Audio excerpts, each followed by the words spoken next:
is Extreme Voltage. My name is D. Melkonian, and we are glad you're with us. It's April 29th, 2021. It is close to 3 o'clock West Coast time. We're just a couple of hours away from the NFL 2021 draft night for the first round, and we are excited. We're going to break that down today. As a Chargers fan, we're going to talk all about our future picks coming up here the next couple of days. But first, I want to go ahead and debrief some of the free agent pickups we had earlier these last few months. We haven't had a chance to digest some of these. Our last podcast really dealt with what we needed, specifically some offensive line work and what was going to happen with Hunter Henry.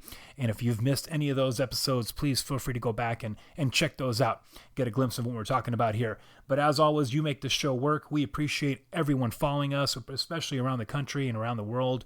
Really love to see all these Charger fans logging on and jumping on our bandwagon, and we'd love to hear from you. And as always, you make this show work. We appreciate everyone following us. If you'd like to ever get in touch with us and contact us, please do so at extremevoltage@gmail.com.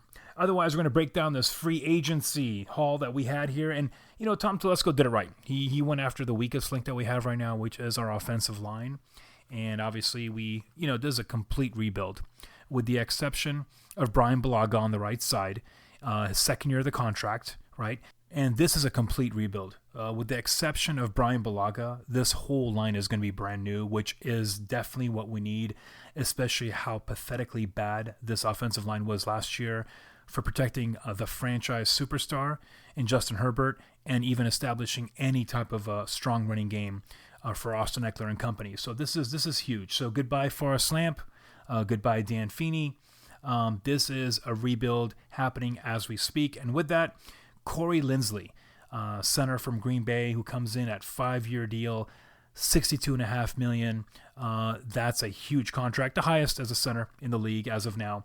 And he joins us this Charger group. And center is such a crucial position on the O-line. We always keep hearing left tackle and so forth, but a center position is, as you've heard in the past, he is the quarterback of that O-line, and he's going to make those calls, those stunt calls, those any type of protection schemes that they're seeing out there. He's recognizing and communicating without a strong center that has intellectually very smart center and realizes what defenses we're going after and what that defensive line is doing against them and what the linebacking crew is doing.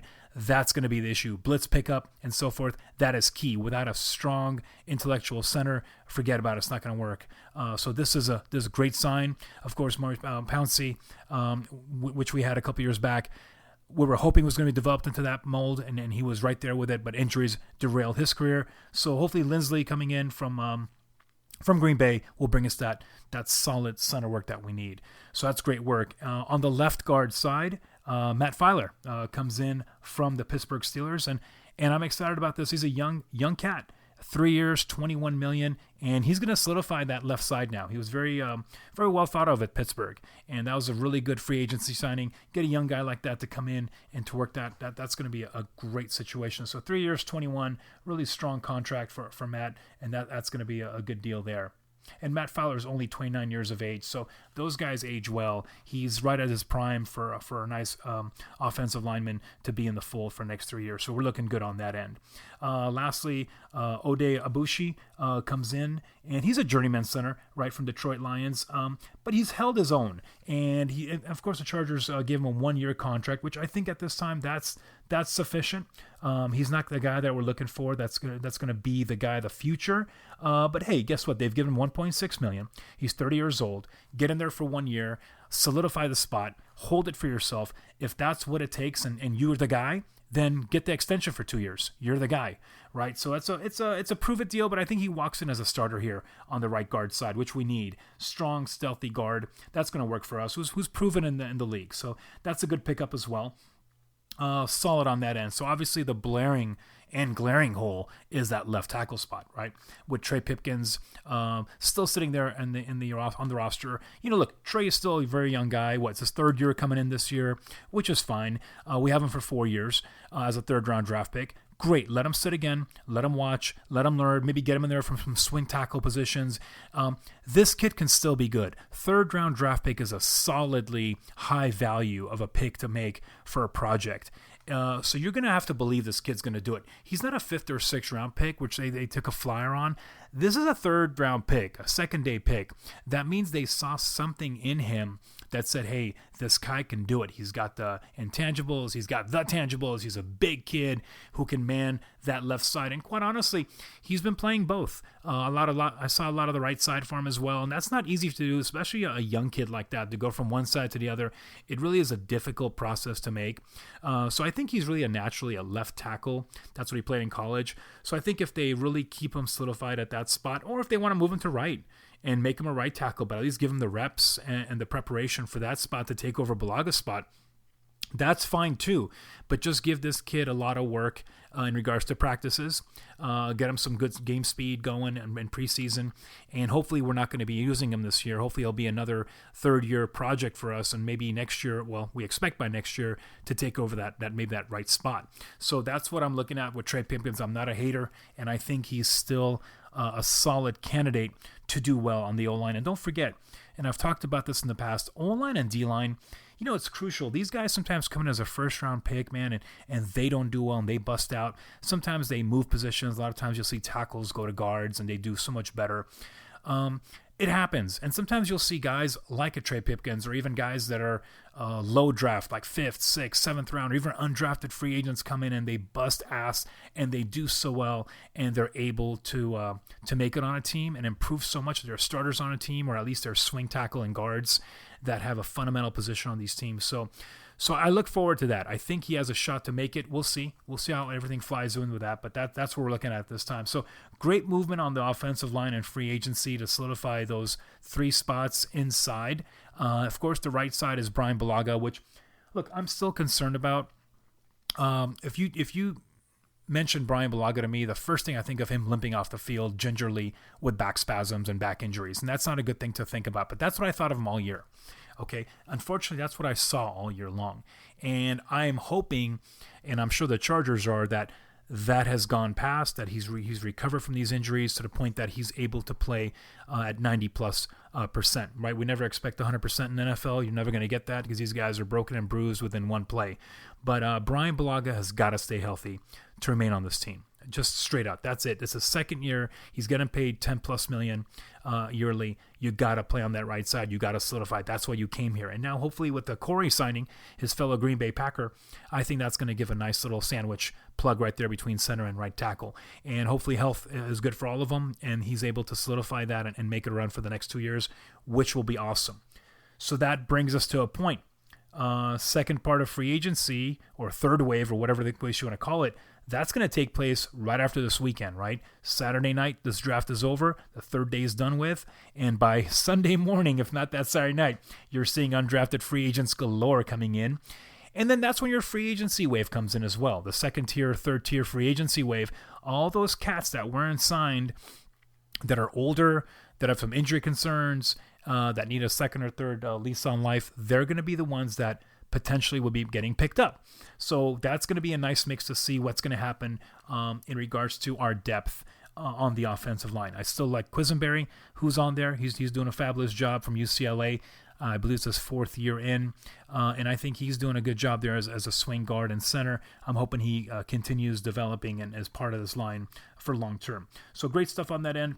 What do? They went ahead and released Hunter, or I should say they did not go after Hunter and Henry, and they did not put a franchise tag on him, and they let him walk. And he did walk. He made some really good money, and he went to New England, obviously, as you know, and now he's joining the tandem there with Jonnu Smith, and that's an amazing tandem. I mean, I was thinking, let's get Jonnu Smith out here. Let's pay him $8 or $9 million a year, if maybe 10, because I think he is a stud of a cat, and I think he's going to do so well. And when I heard him get picked up to New England, I was like, oh my goodness, that was quick. And then when Hunter went, I was like, wow, this is a recreation of Aaron Hernandez and Gronkowski, right? Exactly what New England had years ago. Hey, it worked perfect for them then. Why not do it again? And they've done it, because that's going to be an incredible tandem they got going on there. And that's going to be the number one, number two. I'm telling you right now. I don't know who else you want to pick out as a receiver at New England, because right now those are the two guys. If I'm playing quarterback, if I'm blessed to be back there, if I'm Cam Newton, or whoever the new quarterback's going to be this year, I like the fact I got these two big boys here to throw to. So good job on that. But hey, listen, I know it was an unpopular decision for some fans to say why we lost Henry. Let's re-sign him for 11 or 12 a year. You just could not do it. That line has to get strong, and you can recover with a tight end. You can recover, and that will transition to my Jared Cook signing. Look, Jared Cook comes in on a 1-year deal, $4.5 million, right? 1/3 of the pay you're going to do for Hunter Henry. And now you can say, well, he's 34 years old, and he's much, he's broken down, and he can't play. No, he's still a solid tight end. Is he going to play 100% of the offensive snaps? Absolutely not. You have Donald Parham, you have Steven Alexander, and you're going to get another guy in the draft. Okay, but this is part of a nice grouping of tight ends. He's a big target. He's able to go out for you. He's a receiving tight end who can also play in line if he needs to. But he's your receiving tight end, and he can create some great magic, especially inside the red zone. A big, huge target like that, you want that guy in there. So I liked what they did. They went after a veteran. Would I want a Jonnu Smith? Absolutely. That would have been my guy number one to target, especially at the price range of what I thought they might get him for, about $9 or $10 million for maybe 3 years. I would have done it. But they got him at 4.5 for Jared Cook, and I think that's a solid investment for this 1-year program, because I don't think he's going to go past this year. But I think him being involved with, again, Parham, Alexander, and a future draft pick, I think that's going to be a nice mixture of tight ends for Justin to go after and to attack downfield. So great job on that. Looking over some of our other free agency pickups, Michael Davis, man, solid. This kid, what a great story, right? This kid was an undrafted free agent. He comes in and just breaks his butt working hard, and he gets rewarded. First of all, he became the best corner last year, right, on this Chargers squad, taking over for Casey. And on the other side, gets rewarded with a 3 years, $25 million contract, which was amazing. That's great for him. What a great story. That's what you want to see, right? You want to see guys coming in that no one expects anything of, and they just break it, man. They go out there and they bust every day, and they prove what they're worth. So I'm excited to see how Michael Davis does now with a nice fat contract. Hopefully he just gives us even more, and I know he's going to do that. But hey, let's go see what's going to happen next time, because Casey's gone, right? So that's going to be a big one to get. A couple other pickups that we had. Kyle Fracken, the linebacker, comes in from the Giants. 1 year, $1.5 million. I think it'll be a solid addition on there as well. Again, it's only a 1-year contract. You're not seeing 100% playability with him, but I think for certain plays, third downs, some middle downs, I think you're doing some good stuff with him as a pass rushing linebacker or just a pass coverage linebacker. I think he'll do a solid job. Ryan Smith comes in from the Buccaneers as a DB, 1 year, $1.5 million. Let's see how he's going to incorporate within this system as well. And Chase Daniel, nice backup. Tyrod left, obviously. He's in Houston. He might even be starting this year. In regards to that, we get Chase Daniel, which I think is a solid backup, did a great job in Kansas City, did a great job in Chicago, and now he's here, and I think he's a nice support staff for Justin. I don't want to see him on the field. I want to see Justin at all times. Obviously, we all do, but a nice backup to have with Easton Stick. So I think you're solidified with all three. You're not seeing any quarterbacks being drafted. You've got three all the way through, and your backups are good to go. So we're strong on that end. Moving on to our NFL draft. Look, this is how I'm going to break it down. I love listening and watching these guys and reading these articles on draft projections. And one of the publications that I use is Dane Brogler and his Beast, which he calls it, on The Athletic, which has a nice breakdown of 350 top players. 636 prospects, and he does a great job providing a scouting report on there. And I wanted to go over some of those with you. Now, I love the fact that so many publications, so many mock drafts are out there, and you're seeing names everywhere. You're seeing trades happening, and people are picking 1 through 7, all great. I'm not going to give you that. I don't think that's fair, because, you don't. These GMs do not even know what's going to happen after pick 1, okay? They have no clue who's trading. They have no clue what the draft board on the other team looks like, what their chart looks like, what the player situation is. There's going to be surprises. There are going to be some predictions that will go through. But this is such a fluid draft. Every year it's such a fluid draft. You're not going to be able to trade your pick until you know your guy is there. So for me to tell you in the 4th round the Chargers will take a running back, or the 5th round that's when our first lineman comes in, that's unrealistic to me, and that to me doesn't really work or jive in my philosophy of how I want to talk about these players. What I want to do, if you guys hopefully are okay with that, is I want to go round by round and give you my prediction of what talent is available first, realistically, if there's no trade up or trade down. And even if we're going to trade, I'll even talk about, hey, look, if they trade up here in this round, here's what we're looking at. Okay, but if we stay here, here's what I'm looking at. And I want to talk about positional value. I want to talk about, 3rd round is where I think the tight end's going to go, let's say. I want to tell you this is a round I think they're going to maybe look for a running back. So I want to talk about that as we go, but without, giving you a concrete, here's the running back in the 5th round. So hope that works well for you guys. You understand what I'm talking about. I'm not here to be a predictor of all talent, but I want to give you a nice breakdown of what I've been reading and seeing with many different avenues and go from there. So obviously, let's start with a big 1st round, okay? We know this is it. And in regards to draft ability, it's so important because people think that, oh, my team this is the needs, so they've got to pick a lineman. Oh my God, the lineman is such a black hole. We got to we need the quarterback, or we need I get it.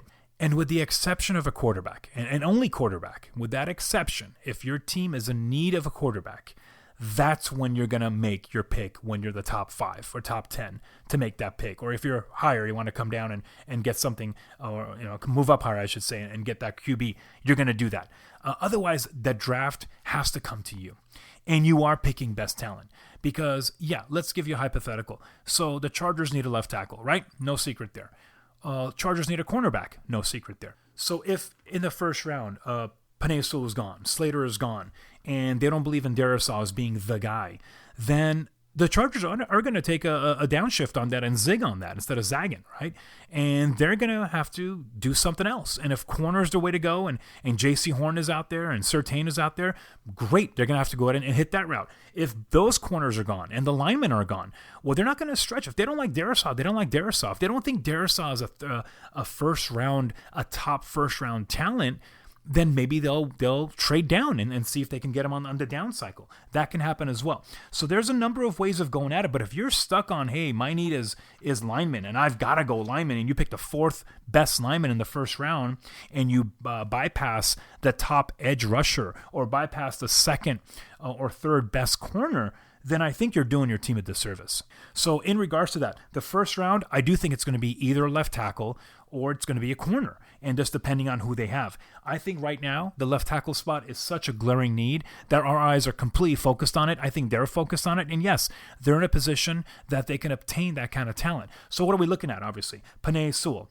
This guy is the number 1 guy that many critics are saying he's going to be the one that's going. Well, that's great, but you got to also understand that Rashawn Slater is there as well. So that's going to be another point of emphasis in regards to what these Chargers are looking at. So these two are Penei Sewell and Rashawn Slater. I mean, these are the bookend guys you're going to want to get. Either going to be your first 10 picks, and I think it might be difficult for them to even slide to 13. So my concern is now, do the Chargers move up in the 1st round and pick one of these cats up? In a way, I hope they do. It might cost them a 1st. And I think the only areas they can actually physically go to get them is going to be number 7 with the Detroit Lions, or number 8 with the Carolina Panthers. And I think at 8, you're kind of worried about the Panthers because they could go tackle route as well, protecting Sam Darnold now. But I think once you move to 9, Denver's not going to trade you picks, okay? And they're going to try to burn you if they do immensely because they're going to go after something. They don't want to give you any type of headway. So I think 9 is not going to work. Trading within your division doesn't work very well. Number 10 is going to be Dallas. Dallas is in need of offensive tackle, and they're in need of corner. So both spots at the Chargers are exactly duplicate on that. So I think there's going to be an issue there. They're going to probably take your guy before you are, right? Or at least one of the guys you want. Number 11 is the New York Giants. Same situation. O-line help, and they're going to go after that, and they need corner help. So in the same duplicate problem there, they're going to take one of your guys again. And then, of course, 12 becomes the Eagles with the trade they had with the Dolphins. And now the Eagles are there, and that's a wild card. They can take anything, right? Any of those guys can go. So what you really, as a Charger player personnel, what is Tom Telesco going to do if he wants to insure his guy? He's got to go to 7 or 8. And that can cost you a 2nd, a 3rd, a combination of both, or a 1st-round draft pick next year. So if they know their guy, because I don't know their guy. You don't know their guy. All these mock guys and all these journalists out there that think they scout it, they see it, that's great, but you don't talk to these players. You haven't seen the war room inside when the Chargers talking to these guys and what they're getting from them and what they think about these guys. So in that regards, if they think Rashawn or Penei are the guys to do it, they're going to go up and get them. I think you go up and get them. I know people don't like giving draft picks away, but quite honestly, have you seen some of these drafts? Go past and go look at the history of drafts. Look at the first round, second round, and third round. Just take a look at some of these guys' names. If you go to the second round, even part of the first round, at least half or more, you will not even recognize names anymore because they don't play in the league. It's a 50-50 spot at best. Okay, the bust potential is 50-50 pretty much in the first round. Okay, so I don't mind giving up draft capital to get somebody that my scouts think this is the guy. Okay, and maybe if you get the other guy, yeah, you might have a 60% chance of being the guy. But right now, this is like 90% plus the guy. I'll take the 90% and I'll give up some draft capital. Because you don't need 9 players drafted on this team. Okay, you might need 9 players on a Detroit Lion team or a team that really is hurting right now, like a New York team, right? There are some guys that need to get drafted, and a lot of picks have to go there so they can find some people. But a Charger team like this is, forget the record, they're a talented squad. They're not going to take all 9 players to be starters, so they can pick and choose. So long story short, I say I think they're going to be moving up to get one of these big cats. If not, Christian Darrisaw is there. I don't know how much they like him. Again, 6'4", 322, one of the bigger boys out there as well. Just second largest to Penei Sewell in that top 3. There's, again, some plays that I've heard he takes off, and he might not be there all the time. He is a junior coming out, so he's young. If they like him, if they have confidence in him, he's going to protect it, great, get him at 13. If not, then move up and get the big boys you want to get. Some other considerations, if they don't go tackle in the first round, Samuel Cosmi is a great player that I've heard about and I've been reading about, so I'm looking forward to see what happens. A big boy out of Texas. He's a redshirt junior at 6'5", 314, ran a blistering 4.85 40, and yeah, he's not going to go out there and catch passes from Justin, but having that kind of speed also shows you what kind of footwork he has. So that is crucial to see what's happening on that end. 33-inch arms, which is same size as Slater and Penei Sewell, and that's really one of the bigger important things out there for arm reach. So I like Samuel Cosmi. That's somebody that they can actually move down and pick up in the first, or they can try to move up and get him back in the first, on the latter part of the first, or move up in the second round and pick up. So I like Cosmi a lot. I like the Notre Dame kid, and the Chargers and Notre Dame, man, they're married to each other. Liam Eichenberg, Notre Dame, again slated for the second round. He's 6'6", 306, and he's a big boy with 32 3/8 arm length as well. I like this guy, and he's going to do well. I think that's another cat to look forward to if they don't pick up Penei or Rashawn. And some of the other cats that I saw was Dylan Raduns, who had an excellent Senior Bowl. He is projected second to third round pick, mainly second, and he's from North Dakota State. Redshirt senior, 6'5", 300, strong kid. I like him, and I think he's got a really good shot to play as well, and that might be a good one to move down to as well and pick up. And lastly, I like Walker Little, and he is from Stanford, 6'7", 313, a little slower, about a 5'2" on the 40, but again, long stretch of arms, 33 3/4 arms. That could be another potentially great pick to have. So nice tackles to choose from. It's such a rich tackle draft. We're not going to go wrong. We're going to get one of these guys either in the first or second. It'll be, and maybe even come back in a third and pick up another tackle, because you need that.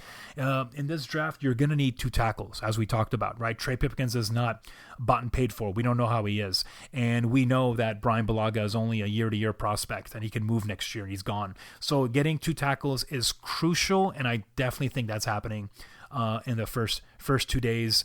At the very minimal of the last day. But I think first 2 days with the 4 picks that we have, I see 2 linemen off the board. Moving on to the second round, I really think the cornerback population is going to be where we're going to go with the exception of J.C. Horn. If Horn is available in that first round and both Slater and Sewell are taken, I can see them taking J.C. Horn, and that's a stud of a guy, and they're going to take him if he's out there, and I wish they do. If that's the case, great. Now we switch over and try to get those tackles late in the first round with a trade up or in the second. Now let's just stay consistent. Let's just say first round is taken by the tackles, and we're looking at the second round, or again moving up to get some other kids. Again, if they move back in the first round, Greg Newsome from Northwestern is deemed a first rounder. He's 6 foot, 192, 4.38, 40. The guy's fast, guy's clutch, and he really is strong, and I like him a lot. I think he'll do really well. Some great stats on him just to go over it. A 3-year starter, and he had 71 tackles, no sacks, 25 passes defended with 1 INT. Had our first team All Big Ten, led Big Ten in passes defended back in 2020. So just really strong candidate. I like him a lot. So if we're able to come back in the first round and get somebody like a Greg Newsome, I think he's gone within the next first 15 to 20. Another corner that's been associated with the Chargers a lot, you've been hearing his name a lot, is Asante Samuel Jr. And I think that's somebody they've been trying to work with and trying to come back and pick up from Florida State. Great 4-year player. His totals for the 4 years was 96 tackles, 3 tackles for losses, 1 forced fumble, 33 passes defended with 4 INTs, and he was a team captain back in 2020, led the team in INTs. So great stuff with that one. And he only played partially. He opted out of the 2020 season games after 8 games. So, in 8 games, he had 9 passes defended, which is really nice. And, if they're able to come back in the first round, I think this potentially can be a second round issue as well. If they're able to swing some deals there and give up a third rounder and their own second round to come back early in the second and pick up Asante Samuel, I would imagine he'll be available for him there. Unless they really want him in the first, they can go back and pick him up in the first. So that's a couple players on that end that I think have some great viability for us. Another corner that I really am liking is Ifeatu Melifonwu from Syracuse. And, 6'2", 205, third team All ACC, redshirt junior, and solid kid. His stats from 2020 were 55 tackles, 3 tackles for losses. He had a sack. He had 10 passes defended and 1 INT. And the year prior, he also had 10 passes defended with 2 INTs. So the kid's a solid player, and I like him. And his size is strong too. So I do like what he's doing and what he comes up with. He's slated for a second-round draft pick. So if that's another one that we can come up to and pick up, or if he just falls to us, that's great. But that's somebody as well that should be on the radar. I like the aggressiveness, and I think he'll bring that style from Syracuse to the Chargers and be a nice addition to that DBs.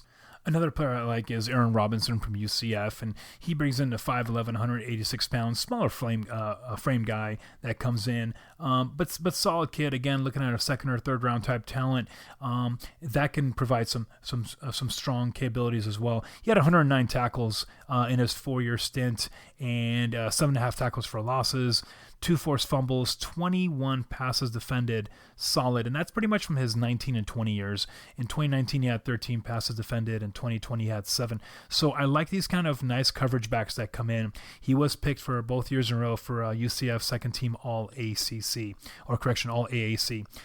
So some nice talent coming in that they can still grab in the latter part of second round if that's the case. My last 2 players would be Elijah Molden from Washington, a Pac-12 kid that looks strong, and he can come in for us as well. And Trey Brown from Oklahoma at 5'9", 185. Again, same structure. Once you go down a little bit lower, I think you're seeing a lot more smaller built players that, that scares you, right? Because Jason Verrett comes to mind for me. He was a smaller frame guy, exceptionally explosive. What a fun guy to watch in college, but unfortunately after his TCU years, just every type of injury for his leg injuries you can make. He came in with shoulder injuries right when he got drafted, and he sat out for a while. And then the knees and the Achilles just destroyed his career. Luckily, he's rejuvenated in San Francisco.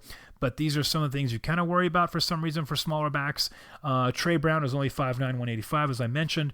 But again, solid career, 4-year player, 141 tackles. This guy's not scared to put his head down there. 8.5 TFLs, 2 sacks, 35 passes defended.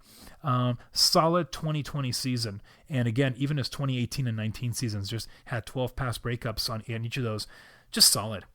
These are good kids that can come in and contribute and have a chance to make this team. Third round would be another area where you're looking at maybe linemen again to get picked up, some more corners to get picked up, or even this might be a really good time to get your edge player because this is where your loss for Melvin Ingram comes in, right? You don't have the guy yet, I don't think, to replace that. Isaac Rochelle also walked, right? So we need to make sure we get somebody in here. Of course, the first round talent like Rousseau or Phillips from Miami, they're going to be gone. Unless you're moving up and to pick them up, they're going to be gone. So realistically, second or third round, what are we looking at?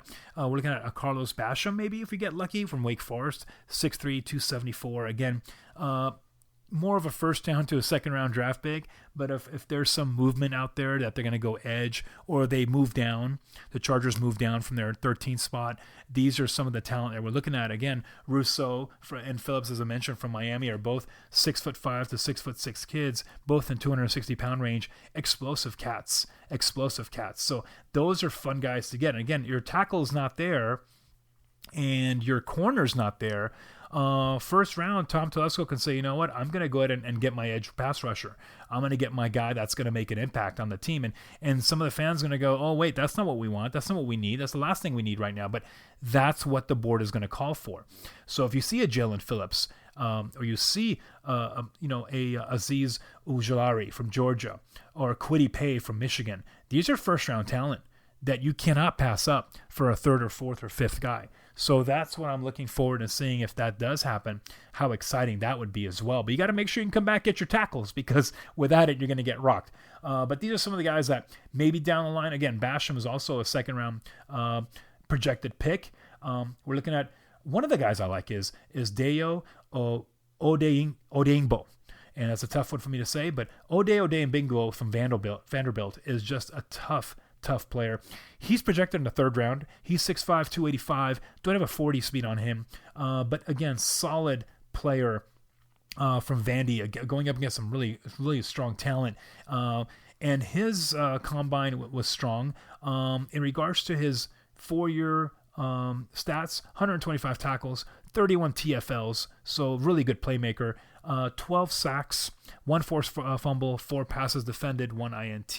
So I love that 31 TFLs and that 12 sacks. That's what you want. 2020 season, he was second team all SEC as he led the team in tackles for losses with 8, including 5.5 sacks. So it was one of his better years on that front. So I like to see that in the third round, quite honestly. Dayo sounds like a Charger, Melvin Ingram-esque type player that can come in and give a nice bookend for Bosa.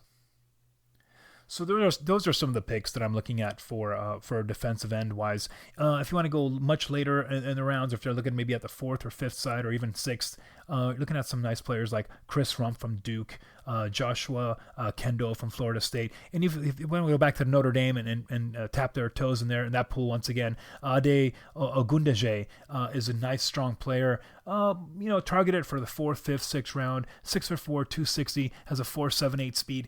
These guys, again, if you're not calling them out to be like full-time starters and to expect the world out of them, but you bring them in there as part of a nice trio coming in and making this pass rush capabilities and setting them up and getting them ready. These guys they have the football characteristics you need to play in these kind of positions and to thrive. And I think if you're not expecting instantaneous results and you want to work with these guys and have them second, third year to stand out, just like Nwasu. Look at Nwasu. It's his 4th year now, and he's finally going to show us full-time starting capabilities. It takes that time sometimes, so that's okay. I don't mind waiting for strong talent to happen. So those are some of the edge rushers that I'm looking at that potentially can be a Charger. So I was mentioning offensive guards are going to be essential in this draft. That's key. I think we're going to look at potentially moving over for Abushi's role and getting some more depth as well. So some of the guys I was looking at for, again, I don't think these interior linemen will be in play before the 3rd round. I don't see it. I think there's much more to be had there. But Wyatt Davis is one guy I'm looking at from Ohio State who's looking at maybe a 2nd or 3rd round grade, 6'3", 315. Looks strong.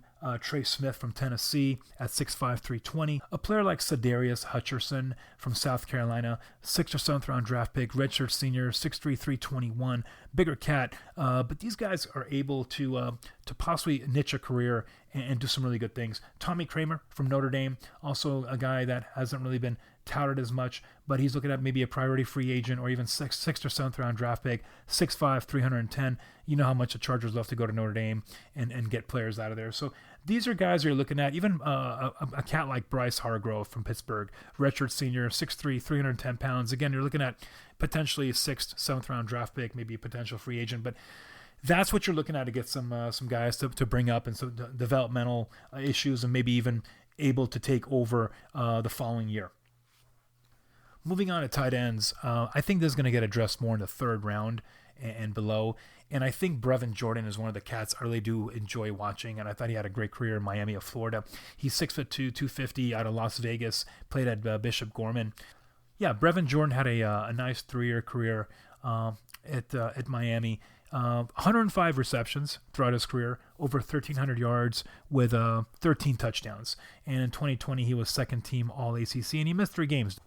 Doesn't have the blistering speed that you'd really want, but with a 4.67 in the 40 that he timed up in his pro day, I mean, still solid type of receiving tight end that I think the Chargers can go with. I think very, very flexible, great body control, and looks like a good-looking pickup if they can do that. Of course, Tommy Tremble, Notre Dame, great-looking kid, big boy, 6'3", 241, able to block really well as well, and you know, he can still go out and make. You know, he's not your receiving tight end per se, right? Only 35 receptions total in his really 2-year career. He's a redshirt sophomore, 35 receptions, 400 yards, 4 touchdowns. So there is room to grow with Tommy Tremble. I think you're getting it more on potential and what you're going to bring with it. Ran a 4.6 40 at that height and weight. So good-looking kid that can actually continue growing and becoming a better pro than he did as a college player.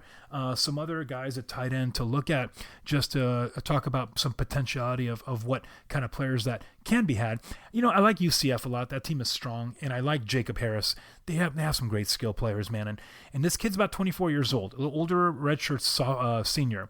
And he comes in after redshirting out of Western Kentucky. He had a 4-year career at UCF. His last 2 in 2019 and 2020 were more impactful. Quite honestly, the 2020 year was the most successful with 8 touchdowns. He did have 30 receptions at 539 yards this last year with 8 touchdowns. So I like his physicality at 6'5", 219. Good-looking kid, and ran a 4.4 40. So I think brings that athleticism that I think is solid, and that's going to be again maybe a 4th or 5th round draft pick. That's something that can slide yet be viable as part of this tight end group that we have building up here with the Chargers. One of the dark horses that I've seen is this Zach Davidson kid out of Central Missouri, 6'6", 245, and this kid was also a punter. But this last year in 2019, he did have 40 receptions at 894 yards with 15 touchdowns. And that was pretty solid, as well as being the punter on that team. He was first team All-American, first team All-MIAA for punter and tight end. So kind of a pretty crazy dynamic, but I like what he's bringing in. Did have his pro day at 6'6", 245. Big boy, ran a 4.62.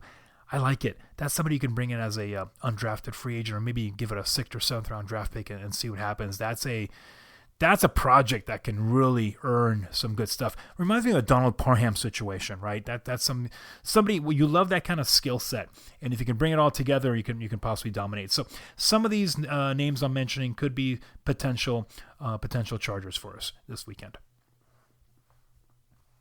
Finishing off with safety and receiver. I got to tell you, for receiver-wise, you know, there's so many good-looking receivers all the way through, but there's one that sticks out for me because he's a running back, and that's Demetric Felton from UCLA, who is now targeted as a wide receiver / running back utility role. Something that Joe Reed was drafted last year with as well with us, and I like that. I like those kind of players. I've watched UCLA live, and he's an amazing player. And if he's undersized, right? He's an undersized guy, but what he can bring you in that playing field is very Marshall Faulk-esque in regards to playing in space. He ran well through the tackles as well. This could be a mini version of Austin Eckler, and I like that. So that's going to be somebody to keep my eyes on, and I'm hoping 5th, 6th round, that's going to be a potential pickup for the Chargers. They do like UCLA, and I think bringing him in would be a strong competition for that running back group. And he's only again, he's a redshirt senior at 5'8", 190. His 4.6 speed, just under 4.6 in the 40, wasn't something to write home about. But he's such a productive player. He makes you miss. He works through tackles. He's not the first person's not tackling him, right? He's one of those guys that gives that effort and brings it all the way together. And look, I'm a little biased on UCLA, but I thought he did such a great job last year in 2020 with only 6 games. He started only 5 of them, 132 carries at 668 yards with 5 touchdowns, but he also caught 22 passes for 159 with 3 touchdowns. So I thought he did a really good job last year in bringing it all together. So that's, again, it's somebody that hasn't been used much in the college game, smaller stature player, but potential of working out well and having a role on a team. So that would be fun to watch and see how it goes on that end. Other receivers to consider, again, I don't see the Chargers, reaching out to grabbing these receivers early on in. One guy I like a lot later in the rounds. Again, they're looking at a second or third round type of pick for him based on the athletic, is Amon-Ra St. Brown from USC. Of course, his brother also plays in the league. He's a junior coming out, 5'11", 197, 4.59 speed, but solid player. I like the way he works. That'd be somebody really nice to get later on in the draft. I think he brings a nice skill set with him. Of course, players like Elijah Moore from Ole Miss. You have Terrence Marshall, LSU, Ronald Moore from Purdue, De'Ami Brown, Mari Rogers. Some solid players that can play in this game and I think transition well into the league. Finishing off with safeties, I'm looking at a guy like Javon Holland from Oregon, 6 foot, 207 pounds. Nice career. Only played 2 years in Oregon, opted out last year, had 110 tackles, 4.5 TFLs with 19 passes defended, honorable mention all Pac-12 back in 2019. Solid player. I like guys like this that can come in. And, Pac-12 is one of those teams that passes a lot, I think. And it's fun to see these DBs coming in with that kind of a skill set that they've been working on in that area. So I think he's a good cat. Another player I like to look at is Divine Diablo. And Divine is a 6'3", 226-pound safety. He's a big boy coming in, and he's had a 5-year career. He redshirted one of the seasons. He's a redshirt senior, 206 tackles all the way through, 12.5 tackles for losses, 17 passes defended. So generally, the last year in 2020 had 55 tackles. Actually has his best year with 8 passes defended. He was also selected first team All ACC team captain, and he led in pass defended and also interceptions with 4. So I think that's a great skill set. Big boy, and I think Staley can use him as interchangeable in the box safety and dime linebacker or dime safety coming in. So that would be nice. His pro day came in. This was kind of blistering. At 6'3", at 226 pounds, like I mentioned, he ran a 4.44. I like that. He's a big boy that can move, and especially special team wise, you want it. You want that guy. You want that guy flying down the field as the gunner, and he's going to be taking somebody down. So I like that a lot. Speed and toughness is strong. Again, that might be they're projecting more of a 3rd to 4th round, but maybe you can grab that with one of your second, 3rd round picks, or maybe sneak them out in the 4th round and grab them that way. That's it, folks. That's what I'm looking at. So again, first round, just to summarize this lengthy names that I threw your way and positional importance that I threw away. First round is going to be most probably our tackle or corner spot. Again, I think 85% tackle on that side. But again, if J.C. Horn is there, and I think you might have an opportunity to go corner. But I think most probably they're going to get themselves one of their top tackles. Second round, I see more of a corner situation happening there. Get a DB locked in. I think third round is where the tight end play comes in. I think at that point you're also looking at a second tackle or a guard, especially with the richness that we have in tackle this year, and so hard to get strong tackle help. I think it would be wise to get back in that third round and maybe even move a few picks around and bring them back up in the second round and get another tackle to bookend on the right side. That'd be beneficial. Fourth round is where you're going to maybe see the edge rusher at that point. Get these guys that haven't had a rich career, in college ranks, but have that potential that we talked about. They have the body that's going to work well in the NFL. They have the smarts to work it as well. So I think you're going to bring that athletic kid that really hasn't been polished in the college ranks, especially maybe not going to a big school that's been exposed to a lot of different offenses. I think that'll be nice to get. So maybe fourth round be a nice potential athletic pickup for an edge. I think the fifth round is where you're looking at maybe a Felton coming up from UCLA, getting that wide receiver with some speed and able to take that top off the defense. Everybody wants a Tyreek Hill, right? It's hard to get, but sometimes you get really lucky. And I think these are some of the players that we're seeing. It's a rich receiver draft this year, and some guys are going to drop. So this is where you're looking at maybe potentially getting those. I think that's also a good round for a safety that we talked about, getting some of these safeties out of the Pac-12 or some of the ones that we mentioned that might be dripping down a little bit. We can maybe pick up on those. Linebacker is also essential on this defense, so that might be something to look at on this new 43 defense. So that's going to be something to look at as well. And I think running back is going to be another area that might be picked up, if not in the 6th or 7th round, maybe as an undrafted free agent. And again, Austin Eckler and Joshua Kelly are there. I think Justin Jackson, the injury issues that we've had with Justin has been immense, and I don't think he's going to make it through after this year. I don't think there's going to be a contract extension based on that, unless he has a phenomenal year and is able to stay relatively injury-free. I think you're seeing another young back coming in as well. Of course, Darius Bradwell was on this team, and I think he has a shot to make it again. But again, I could see a running back coming into play as well. So that's it. That's what we're looking at for this time around. Enjoy the draft. It's going to be pretty awesome, pretty exciting to see what happens here in a little while and see where we're going to go with that first round pick and see if we're moving up and down these draft boards. It should be fun with the second day since we have, a second round pick and 2 third round selections. So 4 picks in the first 100. That's going to be nice to get. Of course, the third day is going to be some stuff that we can get some gems, and we're looking at a 4th round pick, 1 5th round pick, and 2 6s. They based on a Desmond King trade we had last year, and a 7th round pick. So enjoy it, have fun. I want to break it all down again next week. We'll do the draft breakdown and see what we got and see how that looks and how this roster is coming together. Exciting times of 2021 Chargers. I appreciate everybody stay on board with us. I want to make sure we thank our man across the glass, and that is Tyrell Mad Dog Wiggins. Thank you for taking care of us, buddy. I appreciate you. And of course, Mr. Kevin MacLeod, we appreciate your music for Strength of the Titans and the Ice Giants. You can find Kevin at filmmusic.io. That's going to do it for us today. Enjoy your draft weekend. We'll catch you soon. My name is D. Melkonian. This is Extreme Voltage. We'll catch you next time. Take care.